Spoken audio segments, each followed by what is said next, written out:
భక్తులారా, ఊరిలో అందరికీ సహాయం చేస్తూ తిరిగే రామయ్య అనే కూలివాడు ఉండేవాడు. ఉదయం నుంచి సాయంత్రం వరకు చెమటోడ్చి సంపాదించిన దాంట్లో కొంత తన పిల్లల కోసం పెట్టి ఇంకొంత పక్కింటి ఆకలితో ఉన్నవారికి పంచేవాడు. కాని అదే ఊరిలో గంగాధరం అనే వ్యాపారి ఉండేవాడు.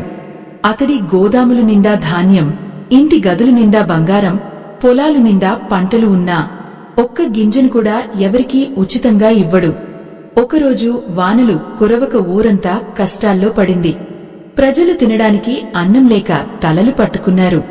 కాని గంగాధరం మాత్రం తన గోదాముల తాళాలు బిగించి ఇంకా కొద్ది రోజులు ఆగితే ధాన్యం ధర రెట్టింపు అవుతుంది అని నవ్వుకున్నాడు. ఆ రోజు రాత్రి అతని ఇంటి ముందు ఒక వృద్ధురాలు వచ్చి, బిడ్డా, 2 ముద్దల అన్నం పెట్టు, 3 రోజుల నుంచి ఏమీ తినలేదు అని అడిగింది.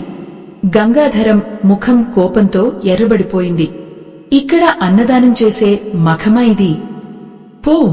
పోయి పని చేసుకో అంటూ తలుపు మూసేశాడు. ఆ వృద్ధురాలు కన్నీళ్లు పెట్టుకుని వెళ్తుంటే ఎదురుగా వస్తున్న రామయ్య తన ఇంట్లో మిగిలిన చివరి గిన్నె గంజిని ఆమె చేతిలో పెట్టాడు. ఆ వృద్ధురాలు చిరునవ్వు నవ్వి, నిజమైన సంపద బంగారంలో కాదు బిడ్డా, మనసులో ఉంటుంది అని వెళ్లిపోయింది. ఆ మాటలు గంగాధరం చెవిలో పడినా అతనికి ఎలాంటి మార్పు రాలేదు. డబ్బే దేవుడు, డబ్బుంటే ప్రపంచం కాళ్ల దగ్గర పడుతుంది అనే గర్వం అతని గుండెలో మరింత పెరిగింది. అప్పటినుంచి అతడు ఊరిలో ధాన్యం కొరతను అవకాశంగా మార్చుకున్నాడు. పేదల పరిస్థితిని చూసి కనికరం చూపకుండా ఒక్క గింజ ధరను 3 రెట్లు పెంచేశాడు. ఎవరు కొనలేకపోతే వారి పొలాలు, ఇళ్లు తాకట్టు పెట్టించుకుని ధాన్యం ఇచ్చేవాడు. ఒకరోజు అతని దగ్గరకు చిన్న పిల్లాడిని ఎత్తుకుని ఒక మహిళ వచ్చింది. అయ్యా, నా బిడ్డ 2 రోజుల నుంచి ఆకలితో ఏడుస్తున్నాడు. ఈ మంగళసూత్రం తీసుకోండి, కొంచెం బియ్యం ఇవ్వండి అని వేడుకుంది. గంగాధరం ఆమె మెడలోని మంగళసూత్రాన్ని చేతిలో తిప్పి చూసి, ఇది బంగారం తక్కువగా ఉంది, సరిపోదు, ఇంకేమైనా తెచ్చిపెట్టు అన్నాడు. ఆ మహిళ కాళ్లపై పడినా అతని హృదయం కరగలేదు. ఆ దృశ్యం చూసిన ఊరి పెద్దలు, అతి ఆశ పాపానికి మూలం, లోభికి లోకం శత్రువు అవుతుంది అని హెచ్చరించారు. కాని గంగాధరం నవ్వుతూ, డబ్బు సంపాదించలేని వాళ్లే నీతులు చెబుతారు అన్నాడు. రోజులు గడుస్తుండగా అతని సంపద పెరిగింది. కాని అదే సమయంలో అతని ఇంట్లో ప్రశాంతత తగ్గిపోయింది. అతని భార్య లక్ష్మమ్మ ఎప్పుడూ భయంతో ఉండేది. ఇంత డబ్బు సంపాదించినా మనం ప్రశాంతంగా లేము, ఎవరి కన్నీళ్లతో వచ్చిన సంపద మనకు శుభం చేయదు అని చెప్పేది.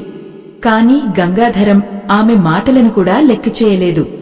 ఒక రాత్రి అతడు తన గోదాములన్నీ చూసుకుని వస్తుండగా దూరంగా ఓ ఆలయం గంట మోగింది.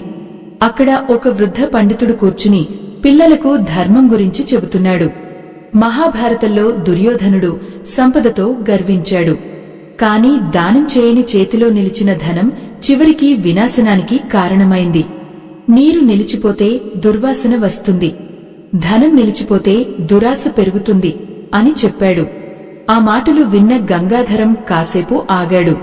కాని వెంటనే తన మనసులో, ఇవి పేదలకు చెప్పే కథలు మాత్రమే అని అనుకుని వెళ్లిపోయాడు. ఇంటికి చేరుకుని తన బంగారు నాణేలను చూసి ఆనందపడుతుండగా ఒక్కసారిగా గాలి బలంగా వీచింది. గదిలోని దీపాలు ఆరిపోయాయి, కిటికీలు గట్టిగా మోగాయి. ఆ చీకట్లో అతనికి ఒక వింత భయం మొదలైంది. ఎన్నో గదుల నిండా సంపద ఉన్నా అతని మనసులో మాత్రం శాంతి లేదు. ఆ రాత్రి అతడు నిద్రపోయినా అతని జీవితాన్ని మార్చేసే ఒక విచిత్రమైన సంఘటన అతని కోసం నెమ్మదిగా దగ్గరవుతోంది. అర్ధరాత్రి సమయం, బయట గాలి వేగంగా వీచుతోంది. గంగాధరం తన గదిలో బంగారు నాణేల సంచులను కోగిలించుకుని నిద్రిస్తున్నాడు. ఒక్కసారిగా అతనికి గట్టిగా ఏదో శబ్దం వినిపించింది. భయంతో కళ్ళు తెరిచాడు. గదిలో ఎవరూ లేరు. కాని మూలన పెట్టిన పెద్ద ఇనుప పెట్టె తానే తానుగా కదులుతున్నట్టు కనిపించింది. అతని గుండె గట్టిగా కొట్టుకుంది. నెమ్మదిగా దగ్గరకు వెళ్లి పెట్టె తెరిచాడు. లోపలున్న బంగారు నాణేలు నేలపై చిందరవందరగా పడ్డాయి. కాని ఆశ్చర్యంగా ఆ నాణేలన్నీ మట్టిలా కనిపించాయి. ఇది ఏమిటి అని గంగాధరం దిగ్భ్రాంతిగా చూశాడు. చేతిలోకి తీసుకుని రుద్దినా అవి నిజంగానే మట్టిగడ్డల్లా మారిపోయాయి. కోపంతో అతడు మరో సంచి తెరిచాడు. అందులోనూ అదే పరిస్థితి. కాసేపటి క్రితం మెరిసిన బంగారం ఇప్పుడు విలువలేని మట్టిగా కనిపిస్తోంది. అతని నోట మాట రాలేదు. చెమటలు కారాయి. అప్పుడే వెనుకనుంచి మెల్లగా ఒక స్వరం వినిపించింది. లోభంతో కూడిన సంపదకు శాంతి ఉండదు. గంగాధరం ఒక్కసారిగా వెనక్కి తిరిగాడు. అక్కడ తెల్లని వస్త్రాలు ధరించిన ఒక వృద్ధుడు నిలబడి ఉన్నాడు. అతని ముఖంలో ప్రశాంతత ఉంది. నువ్వెవరు అని గంగాధరం వణుకుతూ అడిగాడు. ఆ వృద్ధుడు చిరునవ్వు నవ్వి, నీ చేతుల్లోకి వచ్చిన ప్రతి నాణెం వెనుక ఎన్నో ఆకలి కన్నీళ్లు ఉన్నాయి. ఆ కన్నీళ్లతో కూడిన ధనం బయటకు బంగారంలా కనిపించినా కాలం ముందు అది మట్టే అన్నాడు. గంగాధరం కోపంగా, నాకు ఉపదేశాలు అవసరం లేదు. నేను తెలివితో సంపాదించాను అన్నాడు. వెంటనే ఆ వృద్ధుడు నేలపై ఉన్న మట్టిని చూపించాడు. అయితే దాన్ని బంగారంగా మార్చుకో అన్నాడు. గంగాధరం మాట ఆగిపోయింది. ఎంత ప్రయత్నించినా అది మట్టిగానే ఉంది. వృద్ధుడు మెల్లగా చెప్పాడు, ధనం నీ దగ్గర ఉండొచ్చు, కాని దాని విలువను నిలబెట్టేది ధర్మం. ధర్మం లేని సంపద నీడలాంటిది. ఉదయం సూర్యుడు మారితే నీడ కూడా మారిపోతుంది. అంత చెప్పి ఆ వృద్ధుడు బయటకు నడిచాడు. గంగాధరం వెంటనే అతని వెనుక పరుగెత్తాడు. కాని ఇంటి బయట ఎవరూ కనిపించలేదు. గాలి మాత్రమే బలంగా వీచుతోంది. అతని గుండెలో తెలియని భయం పెరిగింది. మరుసటి రోజు ఉదయం అతడు మళ్లీ తన బంగారు నాణేలను చూశాడు. ఆశ్చర్యంగా అవి మామూలుగానే ఉన్నాయి. ఇది కల అయి ఉంటుంది అని తనను తాను నమ్మించుకున్నాడు. కాని ఆ కల అతని మనసులో గుచ్చుకున్న ముల్లులా మిగిలిపోయింది. ఇంతలో ఊరిలో కష్టాలు మరింత పెరిగాయి. వర్షాలు రాక పొలాలు ఎండిపోయాయి. ప్రజలు అప్పుల బారిన పడ్డారు. గంగాధరం మాత్రం మరింత కఠినంగా మారాడు. ఎవరు అప్పు తీర్చలేకపోతే వారి పొలాలను స్వాధీనం చేసుకునేవాడు. ఒకసారి రామయ్య తన పొరుగింటి వృద్ధ రైతు కోసం అతని దగ్గరకు వెళ్లాడు. గంగాధరయ్య, ఆ తాతయ్యకి ఈ ఏడాది పంట రాలేదు, కొంత సమయం ఇవ్వు అని అడిగాడు. గంగాధరం చల్లగా నవ్వి, నేను దయతో వ్యాపారం చేయను, అప్పు అంటే అప్పే అన్నాడు. రామయ్య నెమ్మదిగా, మనిషి సంపాదించేది చివరికి 4 ముద్దల కోసమే, కాని నువ్వు సంపాదిస్తున్నది కన్నీళ్లు అన్నాడు. ఆ మాటలు విన్న గంగాధరం కోపంతో, నువ్వు నీ పని చూసుకో అని అరిచాడు. అదే సాయంత్రం ఊరిలోని ఆలయానికి ఒక సంచారి సాధువు వచ్చాడు. ఆయన ముఖంలో విచిత్రమైన కాంతి ఉంది. ఓరంతా చేరి ఆయన మాటలు వినసాగింది. గంగాధరం కూడా ఆసక్తితో వెళ్లాడు. సాధువు ఇలా చెప్పాడు, పురాణాల్లో మహారాజు నుగుడు గురించి వినారా? అతడు ఎన్నో దానాలు చేశాడు. కాని ఒక్క చిన్న తప్పు వల్ల అనేక సంవత్సరాలు బాధ అనుభవించాడు. ధనం సంపాదించడం పాపం కాదు, కాని ధర్మం మరిచి సంపదను కాపాడుకోవడం మనిషిని లోపల నుంచే కాల్చేస్తుంది. ఆ మాటలు విన్న జనమంతా మౌనంగా నిలబడ్డారు. గంగాధరం మాత్రం లోపల అసహనంతో ఉన్నాడు. ప్రజలందరూ దానం, ధర్మం అంటూ నన్నే తప్పుబడుతున్నారు అని కోపపడిపోయాడు. ఆ రాత్రి ఇంటికి వచ్చాక అతడు తన గదిలో ఒంటరిగా కూర్చున్నాడు. బంగారు నాణేల చప్పుళ్లు కూడా అతనికి భయంగా అనిపించాయి. ఒక్కసారిగా బయట నుండి పిల్లల ఏడుపు వినిపించింది. కిటికీ దగ్గరకు వెళ్లి చూశాడు. ఆకలితో వణుకుతున్న 2 పిల్లలు రోడ్డు పక్కన కూర్చున్నారు. వాళ్ల తల్లి చేతులు జోడించి ఇళ్ల దగ్గర తిరుగుతోంది. కాని గంగాధరం గుండె మాత్రం కదల్లేదు. నేను సంపాదించిందే నా కోసం అని అనుకుని కిటికీ మూసేశాడు. అయితే అదే క్షణంలో అతని ఇంటి లోపల ఏదో బలంగా పగిలిన శబ్దం వినిపించింది. పరుగెత్తుకుంటూ వెళ్లి చూసేసరికి అతడు ప్రాణం కంటే ఎక్కువగా కాపాడుకునే బంగారు విగ్రహం నేలపై ముక్కలే పడిపోయింది. గంగాధరం కళ్లలో భయం స్పష్టంగా కనిపించింది. ఆ విగ్రహం అతనికి సాధారణ వస్తువు కాదు. ఎన్నో సంవత్సరాల క్రితం ఒక యాత్రలో కొనుక్కొచ్చిన ఆ విగ్రహాన్ని అదృష్టానికి చిహ్నం అని భావించి ప్రతిరోజు పూజించేవాడు. ఇప్పుడు అది ముక్కలే నేలపై పడిపోవడం అతని మనసును కుదిపేసింది. అతని భార్య లక్ష్మమ్మ నెమ్మదిగా దగ్గరకు వచ్చి, ఇది దేవుడి హెచ్చరిక కావచ్చు. మన చేతుల మీదుగా ఎన్నో మంది కన్నీళ్లు కారాయి. ఇంకా మారకపోతే కష్టం అంది. కాని గంగాధరం తన భయాన్ని కోపంగా మార్చుకున్నాడు. ఇవి అన్నీ యాదృచ్ఛికాలు మాత్రమే. నా ధనాన్ని చూసి అందరూ అసూయపడుతున్నారు అని అరిచాడు. వెంటనే పనివాళ్లను పిలిచి ఆ విగ్రహపు ముక్కలను తొలగించమన్నాడు. కాని విచిత్రంగా ఎవరు చేతితో తాకినా ఆ ముక్కలు బరువెక్కిన రాళ్లలా అనిపించాయి. అదే రాత్రి అతడికి మళ్లీ నిద్రపట్టలేదు. గదిలో ఒంటరిగా కూర్చుని బంగారు నాణేలను లెక్కపెడుతుండగా బయట వర్షం మొదలైంది. చాలా రోజుల తర్వాత కురిసిన ఆ వాన ఊరివాళ్లకు ఆనందం ఇచ్చింది. కాని గంగాధరం మాత్రం కిటికీ మూసుకుని తన ధాన్యపు గోదాముల గురించే ఆలోచించాడు. వర్షం వల్ల పంటలు వస్తే ధాన్యం ధర తగ్గిపోతుంది అని అతని మనసు కలవరపడింది. ఉదయం లేవగానే అతడు గోదాముల దగ్గరకు వెళ్లాడు. అక్కడ పనివాళ్లు భయంతో నిలబడి ఉన్నారు. ఏమైంది అని గట్టిగా అడిగాడు. ఒక పనివాడు వణుకుతూ, అయ్యా, రాత్రి వానలో గోదాములోకి నీళ్లు చేరాయి. చాలా ధాన్యం తడిసిపోయింది అన్నాడు. గంగాధరం పరుగెత్తుకుంటూ లోపలికి వెళ్లాడు. నిజంగానే ఎంతో ధాన్యం పాడైపోయింది. అతడు కోపంతో పనివాళ్లపై అరవసాగాడు. మీ అందరి జీతాలు కట్ చేస్తాను అని బెదిరించాడు. కాని లోపల మాత్రం భయం పెరుగుతోంది. ఇది ఎందుకు జరుగుతోంది అనే ప్రశ్న అతన్ని వెంటాడుతోంది. అదే సమయంలో రామయ్య అక్కడికి వచ్చాడు. పాడైన ధాన్యాన్ని చూసి, ఇన్ని గింజలు ఆకలితో ఉన్నవాళ్ల పొట్టల్లో పడితే పుణ్యం వచ్చేది, ఇప్పుడు మట్టిలో కలిసిపోయాయి అన్నాడు. ఆ మాట గంగాధరం గుండెల్లో గుచ్చుకుంది. కాని అతని అహంకారం తగ్గలేదు. నాకు నీ ఉపదేశాలు అవసరం లేదు అని రామయ్యను వెళ్లగొట్టాడు. ఆ రోజు సాయంత్రం ఆలయంలో పెద్ద పూజ జరిగింది. ఊరివాళ్లు అందరూ చేరి దేవుడిని ప్రార్థిస్తున్నారు. ఆకలితో ఉన్నవారికి అన్నదానం కూడా చేస్తున్నారు. లక్ష్మమ్మ గంగాధరాన్ని చూసి, మనము కొంత ధాన్యం దానం చేద్దాం, కనీసం మనస్కైనా శాంతి వస్తుంది అంది. గంగాధరం గట్టిగా నవ్వి, దానం చేసి ఎవరూ ధనవంతులు కాలేదు అన్నాడు. అప్పుడే అక్కడున్న వృద్ధ పండితుడు అతని మాట విని, కాని దానం చేయకుండా ఎవరూ ప్రశాంతంగా ఉండలేదు అని నెమ్మదిగా చెప్పాడు. ఆ మాట వినగానే చుట్టూ ఉన్నవాళ్లంతా మౌనంగా మారిపోయారు. ఆ రాత్రి గంగాధరం ఇంట్లో విచిత్రమైన సంఘటన జరిగింది. అతని చిన్న కొడుకు అనారోగ్యంతో ఒక్కసారిగా పడిపోయాడు. ఇంట్లో అందరూ భయపడిపోయారు.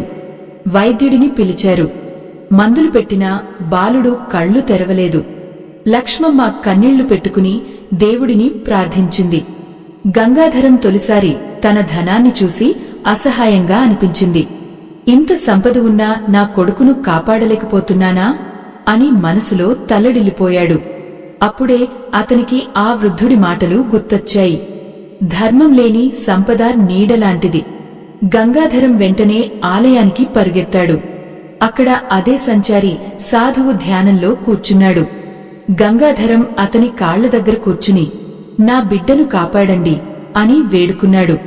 సాధువు కళ్లు తెరిచి ప్రశాంతంగా అన్నాడు, నీ బిడ్డను కాపాడేది నేను కాదు, నీ హృదయంలో చనిపోయిన కరుణ.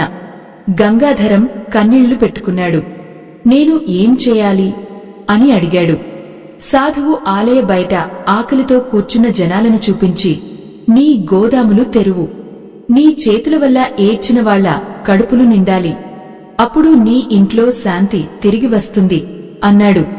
ఆ మాటలు విన్న గంగాధరం క్షణం ఆలోచించాడు.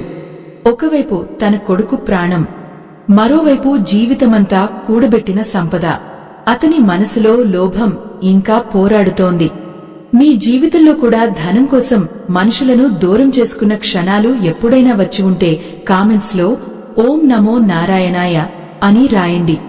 అయితే గంగాధరం నిజంగా మారుతాడా, లేక తన ఆశకే బానిసై చివరికి అన్నింటినీ కోల్పోతాడా అనే ప్రశ్నకు ఆ రాత్రే సమాధానం రానుంది. ఆలయం వెలుపల వాన చినుకులు నెమ్మదిగా పడుతున్నాయి. గంగాధరం మాత్రం అక్కడి రాతిమెట్లపై నిశ్శబ్దంగా కూర్చున్నాడు. సాధువు చెప్పిన మాటలు అతని మనసులో మారుమోగుతున్నాయి. ఒకవైపు తన కొడుకు ప్రాణం కోసం కలిగిన భయం, మరోవైపు జీవితమంతా కూడబెట్టిన సంపదను వదులుకోవాలనే బాధ. ఎన్నో సంవత్సరాలుగా అతని హృదయాన్ని బంధించిన లోభం ఇప్పుడు అతడినే లోపల నుంచి కాల్చేస్తోంది. అప్పుడే ఆలయ ప్రాంగణంలో ఆకలితో కూర్చున్న చిన్న బాలిక ఒక్కసారిగా స్పృహ తప్పి పడిపోయింది. ఆమె తల్లి ఏడుస్తూ, 2 రోజుల నుంచి తిండి లేదు స్వామీ అని వేడుకుంది. అక్కడున్నవాళ్లు నీళ్లు చల్లినా ఆ చిన్నారి కళ్ళు తెరవలేదు. ఆ దృశ్యం గంగాధరం గుండెలో ఏదో కరిగించింది. ఎందుకో అతనికి తన చిన్న కొడుకు ముఖమే కనిపించింది. అతడు నెమ్మదిగా లేచి తన గోదాముల వైపు నడిచాడు. పనివాళ్లు ఆశ్చర్యంగా చూస్తుండగా, తాళాలు తెరచండి అన్నాడు. వాళ్లు నమ్మలేక ఒకరినొకరు చూసుకున్నారు. గంగాధరం గట్టిగా, ఈ రాత్రి నుంచి ఆకలితో ఉన్న ఎవరికైనా ధాన్యం ఇవ్వండి అన్నాడు. ఆ మాట విన్న జనాలు ఆశ్చర్యంతో నిలిచిపోయారు. కొందరు ఆనందంతో కన్నీళ్లు పెట్టుకున్నారు. కాని గంగాధరం హృదయంలో మాత్రం ఇంకా కలవరమే ఉంది. నేను చేస్తున్నది సరైనదేనా అనే సందేహం అతన్ని వెంటాడుతోంది. రాత్రంతా గోదాముల దగ్గర జనాలు వచ్చారు. ధాన్యం తీసుకుని వెళ్తూ వాళ్లు అతన్ని ఆశీర్వదించారు. ఒక వృద్ధుడు అతని చేతులు పట్టుకుని, బిడ్డా, ఆకలితో ఉన్నవాడికి అన్నం పెట్టడం అంటే దేవుడికి నైవేద్యం పెట్టినట్టే అన్నాడు. ఆ మాటలు విన్న గంగాధరం కళ్లలో నీళ్లు తిరిగాయి. ఎన్నో సంవత్సరాల తర్వాత అతని మనసులో చిన్న ప్రశాంతత కలిగింది. ఉదయం ఇంటికి చేరుకుని తన కొడుకును చూశాడు. ఆశ్చర్యంగా బాలుడి జ్వరం తగ్గిపోయింది. నెమ్మదిగా కళ్లు తెరిచి, నాన్న అని పిలిచాడు. లక్ష్మమ్మ ఆనందంతో కన్నీళ్లు పెట్టుకుంది. గంగాధరం గుండెల్లో తెలియని ఉపశమనం కలిగింది. కాని కథ అక్కడితో ముగియలేదు. కొన్ని రోజుల తర్వాత ఊరిలో పంటలు బాగా పండాయి. ప్రజలు కష్టాల నుంచి బయటపడ్డారు. గంగాధరం కూడా కొంత మారినట్టే కనిపించాడు. కాని అతని మనసులో దాగి ఉన్న లోభం ఇంకా పూర్తిగా చనిపోలేదు. ఒకరోజు పట్టణం నుంచి వచ్చిన మరో వ్యాపారి అతని దగ్గరకు వచ్చి, నీ దగ్గర ఇంకా చాలా ధాన్యం ఉంది. ఇప్పుడు దాన్ని బయట ఊర్లకు అమ్మితే 4 రెట్లు లాభం వస్తుంది అన్నాడు. ఆ మాట వినగానే గంగాధరం మనసులో మళ్లీ ఆశ మేల్కొంది. ఇంత ధనం సంపాదించే అవకాశం మళ్లీ రాకపోవచ్చు అని ఆలోచించాడు. లక్ష్మమ్మ మాత్రం హెచ్చరించింది, మనకు వచ్చిన ఈ మార్పును కోల్పోవద్దు, దేవుడు ఇచ్చిన సంకేతాన్ని మరచిపోవద్దు అంది. కాని లోభం మనసులోకి మళ్లీ ప్రవేశిస్తే ధర్మబుద్ధి నెమ్మదిగా బయటకు వెళ్లిపోతుంది. గంగాధరం మళ్లీ ధాన్యం దాచిపెట్టి బయట ఊర్లకు రహస్యంగా అమ్మడం మొదలుపెట్టాడు. పేదలకు ఇచ్చే ధాన్యం తగ్గిపోయింది. ఒకరోజు రామయ్య అతని దగ్గరకు వచ్చి, నువ్వు మారిపోయావని అనుకున్నాం, కాని ఆశ ఇంకా నిన్ను వదల్లేదు అన్నాడు. గంగాధరం కోపంగా, నేను సంపాదించేది నా తెలివితో, అందరికీ పంచిపెడితే నేను ఏమవుతాను అన్నాడు. రామయ్య నెమ్మదిగా నవ్వి, మనిషి తనతో తీసుకెళ్లేది ధనం కాదు, పేరు అని వెళ్లిపోయాడు. ఆ రాత్రి గంగాధరం మళ్లీ తన గదిలో బంగారం లెక్కపెడుతుండగా ఒక్కసారిగా దీపం ఆరిపోయింది. చీకట్లో అతనికి మళ్లీ అదే వృద్ధుడి స్వరం వినిపించింది. లోభం మళ్లీ నీ గుండెలో చోటు చేసుకుంది. గంగాధరం భయంతో చుట్టూ చూశాడు. ఎవరూ కనిపించలేదు. కాని ఆ స్వరం మళ్లీ వినిపించింది. నీకు రెండో అవకాశం ఇచ్చింది కాలం. దాన్ని కోల్పోతే నీ సంపదే నీకు శాపం అవుతుంది. ఆ మాటలు విన్న అతని చేతులు వణికిపోయాయి. ఇలాంటి ధార్మిక కథలు మీ హృదయాన్ని తాకి ఉంటే మీ ఇష్టానుసారం స్కానర్ ద్వారా సహాయం చేసి ఈ ఆధ్యాత్మిక ప్రయాణానికి తోడ్పాటు అందించండి.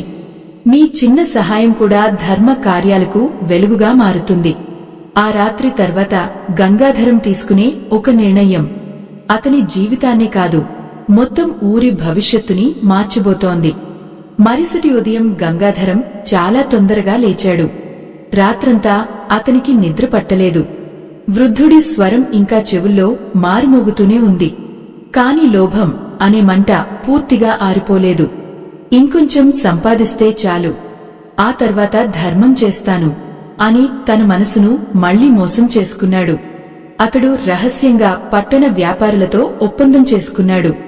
ఊరివాళ్లకు ఇవ్వాల్సిన ధాన్యాన్ని రాత్రిపూట బండ్లలో ఎక్కించి బయటకు పంపించడం మొదలుపెట్టాడు. పనివాళ్లకు కూడా ఎవరికీ చెప్పొద్దని హెచ్చరించాడు. కాని ధర్మం ముందు దాచిన పని ఎప్పుడో ఒకప్పుడు బయటపడుతుంది. ఒక రాత్రి భారీ గాలి మొదలైంది. ఆకాశం మబ్బులతో నిండిపోయింది. గంగాధరం తన గోదాముల దగ్గర నిలబడి ధాన్యపు బండ్లు బయలుదేరడాన్ని చూస్తున్నాడు. ఒక్కసారిగా మెరుపు మెరిసింది. వెంటనే పెద్దగాలి వీచి గోదాముల పైకప్పు కొంత కూలిపోయింది. పనివాళ్లు భయంతో పరుగులు తీశారు. ధాన్యపు సంచులు నేలపై పడిపోయాయి. గంగాధరం కోపంతో అరుస్తూ, అన్నీ లోపలికి తీసుకెళ్ళండి అని చెప్పాడు. కాని గాలి మరింత బలంగా వీచింది. వాన నీళ్లు గోదాములోకి దూసుకువచ్చాయి. కొద్దిసేపట్లోనే ఎంతో ధాన్యం తడిసి పాడైపోయింది. ఆ దృశ్యం చూసి గంగాధరం గుండెలో భయం మొదలైంది. ఇది సాధారణం కాదు అని అతనికి అనిపించింది. అప్పుడే రామయ్య అక్కడికి వచ్చాడు. తడిసిన ధాన్యాన్ని చూస్తూ, ఇది ప్రకృతి కోపం కాదు గంగాధరయ్య, ఆకలితో ఏడ్చిన వాళ్ల నిట్టూర్పు అన్నాడు. ఆ మాట విన్న గంగాధరం మౌనంగా నిలబడ్డాడు. ఇంకా కష్టాలు అక్కడితో ఆగలేదు. మరుసటి రోజు పట్టణం నుంచి వచ్చిన వ్యాపారులు అతన్ని మోసం చేసి పారిపోయారని తెలిసింది. అతడు అప్పుగా ఇచ్చిన ధాన్యానికి ఒక్క నాణెం కూడా తిరిగి రాలేదు. ఎన్నో సంవత్సరాలు కూడబెట్టిన సంపద ఒక్కోటి చేతుల నుంచి జారిపోతుండటంతో అతని మనసు తట్టుకోలేకపోయింది. ఇంటికి వచ్చేసరికి లక్ష్మమ్మ ప్రశాంతంగా కూర్చుంది. ఆమె నెమ్మదిగా, మనకు అవసరమైనంత సంపద దేవుడు ఇస్తాడు, కాని మనం ఇతరుల కడుపు మీద నిలబెట్టుకున్న సంపదను దేవుడు నిలవనివ్వడు అంది. గంగాధరం తలవంచుకున్నాడు. ఎన్నో రోజుల తర్వాత అతనికి తన తప్పు పూర్తిగా అర్థమవుతోంది. అతడు తన జీవితాన్ని గుర్తు చేసుకున్నాడు. ఒకప్పుడు చిన్న వ్యాపారి. అప్పుడు అతనికి మనసులో దయ ఉండేది. క్రమంగా డబ్బు పెరిగే కొద్దీ కరుణ తగ్గిపోయింది. చివరికి ధనం కోసం మనుషులనే కోల్పోయాడు. ఆ రాత్రి అతడు ఒంటరిగా ఆలయానికి వెళ్లాడు. అక్కడ అదే సంచారి సాధువు దీపం వెలిగిస్తున్నాడు. గంగాధరం అతని ముందు మోకాళ్లపై కూర్చుని, నేను చాలా తప్పులు చేశాను స్వామీ, నా ఆశ నా కళ్లను మూసేసింది అని కన్నీళ్లు పెట్టుకున్నాడు. సాధువు అతని తలపై చేయి పెట్టి, తప్పు చేసినవాడు చెడ్డవాడు కాదు, తప్పు తెలుసుకున్న తర్వాత కూడా మారనివాడే నిజంగా దురదృష్టవంతుడు అన్నాడు. ఆ మాటలు విన్న గంగాధరం హృదయం కరిగిపోయింది.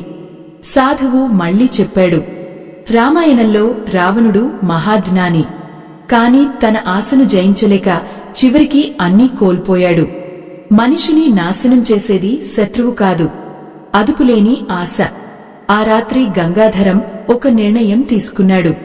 ఇక నుంచి తన సంపదలో కొంత భాగం ఆకలితో ఉన్నవారికి, అనాథలకు, రైతులకు ఉపయోగపడాలి అని నిర్ణయించాడు. మరుసటి రోజు ఓరంతా చేరేలా పిలుపునిచ్చాడు. ఊరివాళ్లు ఆశ్చర్యంతో వచ్చారు. గంగాధరం అందరి ముందు నిలబడి, నేను మీకు చాలా బాధ కలిగించాను. నా ఆశ వల్ల మీ కన్నీళ్లు చూశాను. ఇక నుంచి నా గోదాములు ఆకలితో ఉన్నవాళ్లకు ఎప్పుడూ తెరిచి ఉంటాయి అన్నాడు. ఆ మాటలు విన్న చాలామంది కళ్లలో నీళ్లు వచ్చాయి. రామయ్య మాత్రం నెమ్మదిగా నవ్వాడు. కాని గంగాధరం గతంలో చేసిన పాపాల ప్రభావం ఇంకా పూర్తిగా తొలగిపోలేదు. అతడిని ఎదురుచూస్తున్న చివరి పరీక్ష ఇంకా మిగిలే ఉంది. రోజులు గడుస్తున్న కొద్దీ గంగాధరం నిజంగానే మారిపోయాడు. అతని గోదాముల ముందు ఇప్పుడు ఆకలితో వచ్చిన వాళ్లకు అన్నం దొరుకుతోంది. అప్పుల్లో కూరుకుపోయిన రైతులకు వడ్డీ లేకుండా ధాన్యం ఇస్తున్నాడు. అనాథ పిల్లలకు బట్టలు, వృద్ధులకు భోజనం ఏర్పాటు చేస్తున్నాడు. ఒకప్పుడు అతని ఇంటి ముందు భయంతో వెళ్లిపోయే జనాలు ఇప్పుడు ఆశీర్వాదాలతో వెళ్తున్నారు. కాని కాలం మనిషిని పూర్తిగా పరీక్షించకుండా వదిలిపెట్టదు. ఒకరోజు పట్టణం నుంచి రాజసభకు చెందిన అధికారులు ఊరికి వచ్చారు. గంగాధరం గతంలో చేసిన అక్రమ వ్యాపారాల గురించి సమాచారం రాజుగారి చెవికి చేరింది. పేదల నుంచి బలవంతంగా తీసుకున్న పొలాలు, అధిక ధరలకు అమ్మిన ధాన్యం, దాచిపెట్టిన లాభాలు అన్నీ విచారణకు వచ్చాయి. ఊరివాళ్లు భయపడిపోయారు. ఇప్పుడేమవుతుంది అని ఒకరినొకరు అడుగుకున్నారు. గంగాధరం మాత్రం ప్రశాంతంగా నిలబడ్డాడు. పాత గంగాధరం అయితే తప్పించుకునేందుకు అబద్ధాలు చెప్పేవాడు. కాని ఇప్పుడు అతని హృదయం మారిపోయింది. రాజు అధికారుల ముందే అతడు తలవంచి, నేను తప్పు చేశాను, ఆశతో అంధుడిగా మారిపోయాను, శిక్షకు నేను సిద్ధమే అన్నాడు. ఆ మాట విన్న అధికారులు కూడా ఆశ్చర్యపోయారు. విచారణ మొదలైంది. గతంలో బాధపడ్డ చాలామంది రైతులు, కూలీలు అక్కడికి వచ్చారు. అందరూ గంగాధరం గురించి మాట్లాడటం ప్రారంభించారు. కాని ఆశ్చర్యంగా వాళ్లలో చాలామంది ఇప్పుడు అతని మార్పు గురించి చెప్పసాగారు. ఒక వృద్ధ రైతు ముందుకు వచ్చి, అవును మహాప్రభూ, ఈయన మాకు చాలా కష్టం కలిగించాడు. కాని గత కొన్ని నెలలుగా తన సంపదను పేదల కోసం వినియోగిస్తున్నాడు. ఆకలితో ఉన్నవాళ్లకు అన్నం పెట్టాడు అన్నాడు. రామయ్య కూడా ముందుకు వచ్చి, తప్పు చేయని మనిషి ఈ లోకంలో ఉండకపోవచ్చు, కాని తప్పు తెలుసుకుని మారడం చాలా గొప్ప విషయం అన్నాడు. ఆ మాటలు అక్కడున్న వారందరినీ కదిలించాయి. అధికారులు చివరికి రాజుగారి తీర్పు చెప్పారు. గంగాధరం తన అక్రమంగా సంపాదించిన కొంత సంపదను ప్రజల సేవకు వినియోగించాలి, ఇక నుంచి ధర్మ మార్గంలో నడవాలి అని ఆజ్ఞ ఇచ్చారు. గంగాధరం ఆనందంతో కన్నీళ్లు పెట్టుకున్నాడు. ఎందుకంటే అతడు మొదటిసారి తన సంపద కంటే ప్రజల క్షమాభిక్షను గొప్పదిగా భావించాడు. ఆ రోజు నుంచి ఊరిలో ఎన్నో మార్పులు జరిగాయి. గంగాధరం తన గోదాములో ఒక భాగాన్ని అన్నదానశాలగా మార్చించాడు. ప్రతిరోజు అక్కడ ఆకలితో వచ్చిన వారికి భోజనం పెట్టేవారు. రైతుల పిల్లల కోసం చదువు ఏర్పాటు చేశాడు. పేద అమ్మాయిల పెళ్లిళ్లకు సహాయం చేశాడు. ఒకరోజు ఆలయ ప్రాంగణంలో అదే సంచారి సాధువు మళ్లీ కనిపించాడు. గంగాధరం వెంటనే అతని పాదాలకు నమస్కరించాడు. సాధువు చిరునవ్వుతో, ఇప్పుడు నీ ముఖంలో ప్రశాంతత కనిపిస్తోంది అన్నాడు. గంగాధరం వినమ్రంగా, స్వామీ, నేను ఆలస్యంగా తెలుసుకున్నాను. సంపద మనిషిని గొప్పవాడిని చేయదు, దానిని ఎలా ఉపయోగిస్తాడో అదే అతని విలువను నిర్ణయిస్తుంది అన్నాడు. సాధువు తల ఊపి, అదే నిజమైన ధర్మం అన్నాడు. అక్కడున్న వాళ్లంతా మౌనంగా ఆ మాటలు విన్నారు. లోభికి లాభం కనిపిస్తుంది, ధర్మవంతుడికి దైవం కనిపిస్తుంది అనే పాత సామెతను రామయ్య నెమ్మదిగా చెప్పాడు. ఆకాశంలో సాయంత్రపు వెలుగు వెరబూసింది. ఆలయం గంట మోగింది. గంగాధరం ఆ శబ్దం వింటూ కళ్ళు మూసుకున్నాడు. ఎన్నో సంవత్సరాల తర్వాత అతని హృదయంలో నిజమైన శాంతి కలిగింది. ఇలాంటి ధార్మిక కథలు మీ హృదయాన్ని వెలిగించి ఉంటే మీ ఇష్టప్రకారం స్కానర్ ద్వారా సహాయం చేసి ఈ ఆధ్యాత్మిక ప్రయాణానికి తోడ్పాటు అందించండి. మీ చిన్న సహాయం కూడా మరెందరో హృదయాల్లో వెలుగును నింపుతుంది. ఆ రోజు నుంచి గంగాధరం పేరు ఊరిలో ధనవంతుడిగా కాదు, మారిపోయిన మనిషిగా నిలిచిపోయింది. ఈ ఆధ్యాత్మిక ప్రయాణం ఇక్కడితో ముగిసిపోయింది. స్వస్తి.